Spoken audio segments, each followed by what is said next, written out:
Guys ha, kung dati-dati guys no, kapag nagkakaedad na tayo no, nalalaylay na yan, lalo na kapag active tayo sa pakikipagmukbangan no, nahihila yung pinas natin guys eh. Kaya minsan, lutay-lutay na, gutay-gutay na, laylay na, kulubot na, haggard na.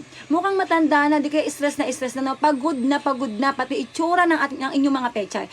So yun all, yun po guys, habang pinapabango niya na ang mga nagbabahuan natin mga pechay, ayan, pinapaganda niya pa yan guys ha. Kung sa mukha may skincare tayo kaya nagbo-blooming, nababanat ang pisngi ng mga mukha natin.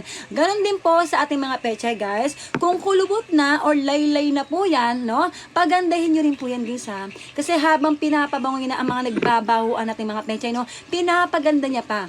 Bababa natin niya po ang mga laylay or kulubot ng pisngi sa baba ng ating mga pechay, no? Pero hindi lang yan guys, no? Lalo na kapag maitim na ang singit natin, ang peanuts natin maitim na, paligid ng pechay natin maitim na. No guys, nakadikit